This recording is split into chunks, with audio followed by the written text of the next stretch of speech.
안녕하세요, 여러분. 반갑습니다. 오늘은 출애굽기 두 번째 시간으로 모세의 이야기를 함께 나누도록 하겠습니다. 지난 시간에 우리가 배운 것은 이스라엘 백성이 애굽으로부터 굉장히 괴롭힘을 받고 또 노예로 생활하게 되었다는 거였죠. 그래서 이스라엘 백성들은 하나님께 기도를 했고, 하나님께서는 그 조상들과 한 약속을 기억하시고 이스라엘을 구원하기로 결정하세요. 이스라엘 사람들이 매우 많았기 때문에 그들을 애굽으로부터 구원하기 위해서는 그들을 그곳에서 데리고 나올 지도자가 필요했죠. 그래서 하나님께서는 모세라는 사람을 선택하시고 그를 통해서 이스라엘을 구원하도록 하세요. 이 모세라는 사람의 이름은 뜻을 가지고 있는데, 그 뜻은 뭐냐면 물에서 건져내다, 물에서 건지다 라는 뜻을 가지고 있어요. 이 뜻은 두 가지의 의미를 지니고 있는데, 하나는 진짜로 물에서 건졌기 때문이었어요. 우리 지난주에 말씀을 기억해 보면 이스라엘 사람들이 점점 많아지니까 애굽 왕이 그것을 막기 위해서 어떻게 했는지 기억하나요? 그래요. 이스라엘에서 태어난 아이들 중에서 여자아이들은 가만히 놔두는데 남자아이들은 모두 죽여라 라는 명령을 내리게 되죠.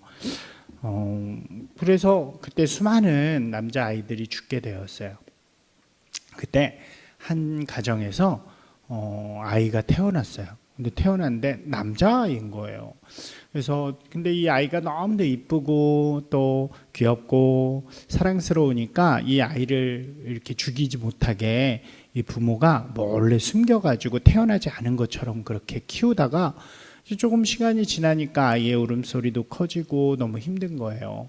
숨길 수가 없어서 부모는 결정을 했어요. 어떻게 하냐면 이 상자에다가 그 아이를 넣어가지고 나일강에다 이렇게 흘려보내는 거예요. 그러면서 누군가 굉장히 애굽에 힘 있는 사람이 이 아이를 만나서 이 아이를 살려주고 키워주길 바라는 마음에서 그렇게 흘려보내게 되었어요. 그리고 그 누나를 통해서 어디로 가는지 잘 살펴보라고 이야기를 하게 돼요.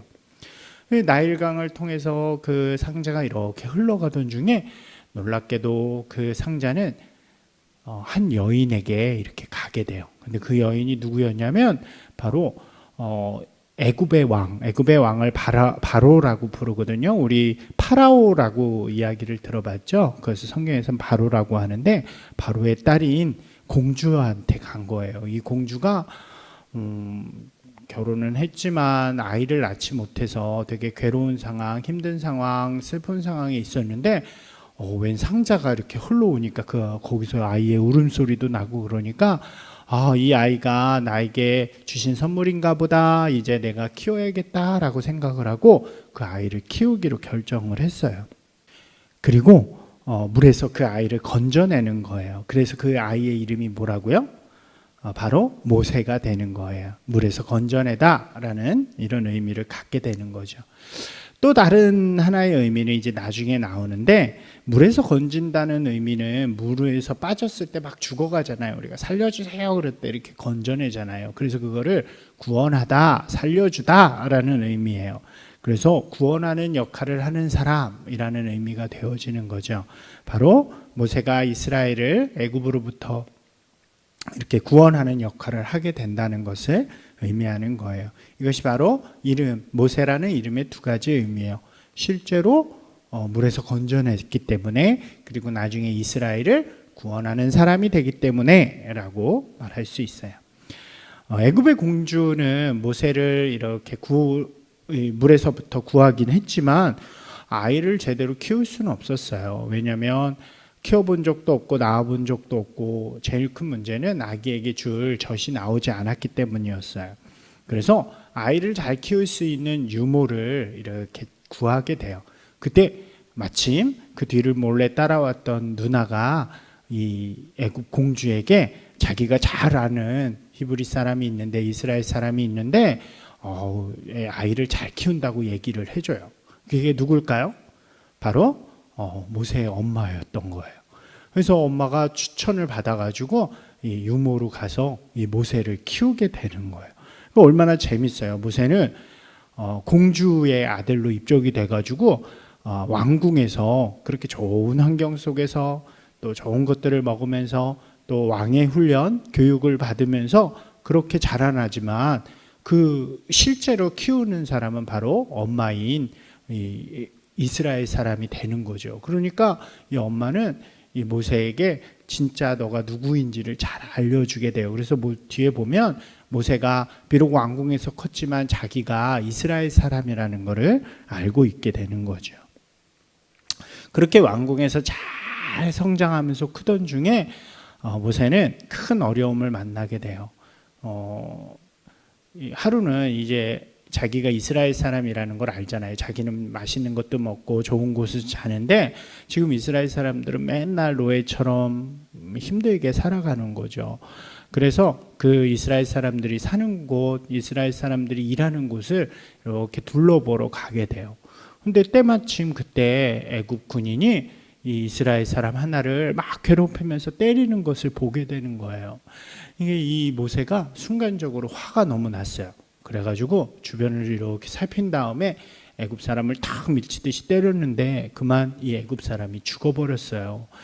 이 우리나라에서도 누굴 죽이면 되게 큰 벌을 받지만 당시에는 이 애굽 사람을 죽이면 같이 죽임을 당하는 그런 법이 있었기 때문에 어떻게 할까 하다가 아무도 몰래 모래를 파가지고 그 시체를 묻게 돼요. 이거 아무도 모르겠지 그렇게 하고 지내다가 다시 한번 이렇게 돌아다니는데 이번에는 이스라엘 사람들끼리 같은 동족끼리 막 싸우는 걸 보게 된 거예요. 그래서 모세가 가서 말려요. 왜 같은 동족끼리 싸웁니까? 동족끼리 왜 싸웁니까? 그러니까 이 사람들이 갑자기 모세에게 놀라운 말을 하는 거예요. 뭐라 그러냐면 왜 우리도 저번 그 애굽 사람처럼 죽이려고 막 이렇게 얘기를 하는 거예요. 그러니까 아무도 모르는 줄 알았는데 다 알고 있던 거죠. 그리고 그 소문이 바로에게 왕에게까지 전해져서 왕은 모세를 이렇게 잡아오라고 명령을 하게 돼요. 모세는 잡히면 자기가 죽을 것이라고 생각해서 그 자리에서 도망치게 되는 거예요.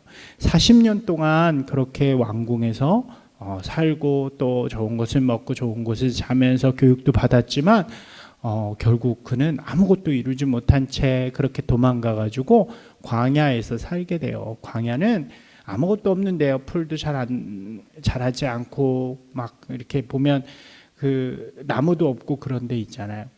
그런 데 가가지고 거기서 양을 치는 사람들을 만나서 함께 양을 치면서 그렇게 40년 동안을 살아가게 돼요. 왕궁에서 40년 그리고 도망가가지고 아무것도 없는 광야에서 40년을 머물게 되는 거죠. 그리고 그의 나이 80이 되었을 때 그때가 돼서야 비로소 하나님께서 그를 딱 불러주세요. 그리고 그에게 이제 특별한 일, 우리가 특별한 일을 사명이라고 부르는데 사명을 맡겨주시는 거예요. 그 이야기는 우리 다음 주에 계속해서 이야기하도록 하겠습니다. 중요한 것은 하나님께서 모세를 통해서 이스라엘을 구원하시기로 결정하시고 그것을 위해서 이 모세를 준비시키셨다는 거예요. 생각해 보세요. 40년 동안 왕궁에서 받은 교육들, 훈련들이 어떤 도움이 되었을까요? 목사님이 생각해 보면 이스라엘 사람들을 굉장히 많잖아요. 그 사람들을 광야에서 이제 이스라엘 애굽에서 데리고 나와서 광야를 지나서 그렇게 막 데리고 다니는 동안 그것이 굉장히 큰 힘이 되었을 것 같아요. 이렇게 하는 거 저렇게 하는 거 이런 것들을 교육을 통해서 잘 배우고 또 왕의 모습을 통해서 잘 배웠을 것 같아요. 또 그 이후에 40년 동안 광야에서 살잖아요. 또 그것도 나중에 이스라엘 전체가 광야 생활을 할 때 굉장히 큰 도움이 되었을 것이라고 생각을 해요. 그리고 마음도 마찬가지일 거예요. 교만하지 않고 하나님을 의지하는 마음이 될 수 있도록 하나님께서는 그를 잘 준비시켜 주신 거죠. 여러분, 우리도 마찬가지예요. 하나님께서는요, 우리의 삶을 인도하시고 계획하시는 분이세요. 근데 중요한 것은 모세도 자기가 그렇게 될 줄 몰랐다는 거예요. 우리도 마찬가지죠. 하나님께서 내 길을 어떻게 인도하시고 어떻게 준비하시고 어떻게 사용하실지는 알 수 없어요. 무엇이 될지 어떻게 될지 몰라요. 목사님도 마찬가지였어요. 어렸을 적에 목사님이 이런 목사가 될 것이다. 뭐 그런 것들을 전혀 알지 못했어요. 중요한 것은 어떤 게 될지 모르지만 하나님께서 나를 인도하시고 나를 위해 계획하신다는 것을 믿으면서 오늘 나의 지금 살아가는 자리에서 최선을 다해서 준비하는 게 중요하다는 거예요. 하나님이 어떻게 나를 사용하실지를 기대하면서 하나님이 공부를 통해서 사용하실 수도 있으니까 공부를 좋아하는 사람들 공부 열심히 준비하고, 또 무엇인가 기회가 생겨서 운동을 한다거나 뭐 태권도를 배운다거나 그 자리에서 아무렇게나 하는 것이 아니라 진짜 열심히 최선을 다해서 준비를 하면 그것들이 잘 이렇게 돼서 하나님께서 그것을 통해서 아름다운 일들을 행하시는 거예요. 요즘 교회에서 드럼을 배우는데 우리 드럼 배우는 친구들도 열심히 배우잖아요. 그래서 너무 칭찬하고 싶어요. 그 열심히 해야 되는 이유가 뭐예요? 하나님께서 언제 그것을 사용하실지 모르기 때문에 그런 거예요. 하나님께서 우리를 통해서 어떤 일을 사용하실지 모르기 때문에 그것을 기대하면서 하나님이 나를 어떻게 사용하실지를 기대하면서 오늘 열심히 이것들을 준비하는 거죠. 그러면 하나님께서 우리를 인도해 주시고 우리를 통해 아름다운 일을 이루시는 거예요. 사랑하는 여러분, 하나님의 행하신 일을 기대하면서 오늘 최선을 다해서 준비하는 우리 귀한 친구들이 되기를 주님의 이름으로 축복합니다. 기도하겠습니다. 하나님께서 이스라엘을 구원하시기 위해 모세를 준비시키신 것처럼 우리 길도 인도해 주시기를 원합니다. 우리에게 있는 이 시간들을 최선을 다해서 준비하고 살아가는 우리들 되어줄 수 있게 도와주세요. 오늘 열심히 준비해서 주님의 길에 쓰임받는 우리 귀한 그리스도인들이 될 수 있도록 인도해 주세요. 예수님의 이름으로 기도합니다. 아멘. 복습 게임 시간입니다. 첫 번째는 물에서 건지다. 모세의 의미가 물에서 건지다라는 거였잖아요. 왜 물에서 건지다라는 이름을 갖게 되었을까요? 두 가지 의미를 얘기했죠. 두 번째 문제는 하나님께서 우리의 길을 준비하시고 계획하신다 그랬잖아요. 그러면 오늘 내가 그것을 위해서 무엇을 최선을 다해야 될까? 여러분들이 한번 생각해보고 이야기해 보았으면 좋겠어요. 오늘은 모세에 대해서 우리가 함께 나누었어요. 우리 다음 주에 모세를 부르시는 하나님께서 주시는 사명에 대해서 또 이야기를 할게요. 기대하는 마음으로 다음 주에 또 만나요.